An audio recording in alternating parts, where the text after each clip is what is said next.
అధ్యక్షతన సిఎల్పి సమావేశం కొనసాగుతోంది. బీసీ కులగణన, ఎస్సీ వర్గీకరణపై విజయోత్సవ సభలు నిర్వహించాలని సిఎల్పిలో నిర్ణయించారు. పూర్తి సమాచారం మా ప్రతినిధి సిద్ధార్థ అందిస్తారు. సిద్ధార్థ, హెచ్ఆర్డీలో సిఎల్పి సమావేశం కొనసాగుతుంది. ఒక కీలకమైన అంశాన్ని సిఎల్పి నిర్ణయించింది.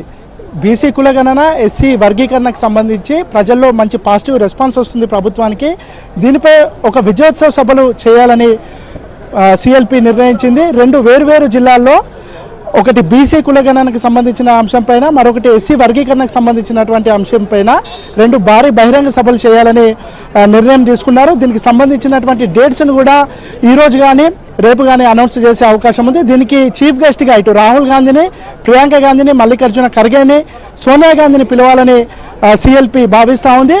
ఈరోజు సాయంత్రం సీఎం రేవంత్ రెడ్డి ఢిల్లీకి వెళ్తారు. ఢిల్లీకి వెళ్ళిన తర్వాత దీనికి సంబంధించినటువంటి డేట్స్ని వాళ్ళని అడుగుతారు. ఒకవేళ వాళ్ళు రావడానికి సిద్ధంగా ఉండి వాళ్ళు ఒకవేళ డేట్స్ ఇస్తే ఆ డేట్స్కి అనుగుణంగా ఈ భారీ బహిరంగ సభలు ఉండే అవకాశం ఉంది. ఇక దాంతోపాటుగా స్థానిక సంస్థల ఎన్నికల్లో కాంగ్రెస్ పార్టీ స్ట్రాటజీ ఏ విధంగా ఉండాలనే అంశానికి సంబంధించి కూడా సిఎల్పిలో చర్చ జరుగుతూ ఉంది.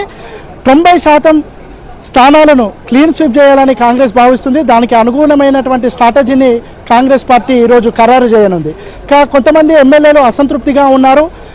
మంత్రుల యాటిట్యూడ్తోనే అసంతృప్తిగా ఉన్నట్టు ఎమ్మెల్యేలు చెప్తా ఉన్నారు. దానికి సంబంధించి గత ఆదివారం ఒక రహస్య సమావేశాన్ని కూడా ఏర్పాటు చేసుకున్నారు. ఈ ఎమ్మెల్యేల్లో ఉన్నటువంటి అసంతృప్తిని తొలగించేందుకు ఏ విధమైన నిర్ణయాలు తీసుకోవాలనే అంశానికి సంబంధించి కూడా సిఎల్పిలో చర్చ జరుగుతుంది. ఇటు మంత్రులకు, ఎమ్మెల్యేలకు సీఎం రేవంత్ రెడ్డి ఒక దిశానిర్దేశం చేయనున్నారు. పార్టీ కోఆర్డినేషన్తోనే ముందుకు వెళ్తేనే బాగుంటుంది అనే అంశానికి సంబంధించి కూడా సీఎం రేవంత్ రెడ్డి ఎమ్మెల్యేలకు దిశానిర్దేశం చేయనున్నారు. ఇక దాంతోపాటు ఈ బీసీ కులగణన, ఎస్సీ వర్గీకరణ అంశాన్ని ప్రజల్లోకి విస్తృతంగా తీసుకువెళ్ళడానికి కొన్ని కార్యక్రమాలు నిర్వహించాలి, కొన్ని సన్నాహక కార్యక్రమాలు నిర్వహించాలి. దాంట్లో ప్రొఫెసర్లను, బీసీ సంఘాలకు సంబంధించినటువంటి రచయితలను, మేధావులను, విద్యార్థి సంఘాలకు సంబంధించినటువంటి నాయకులను, ప్రొఫెసర్లను వీళ్ళందరినీ ఇన్వాల్వ్ చేసి దీన్ని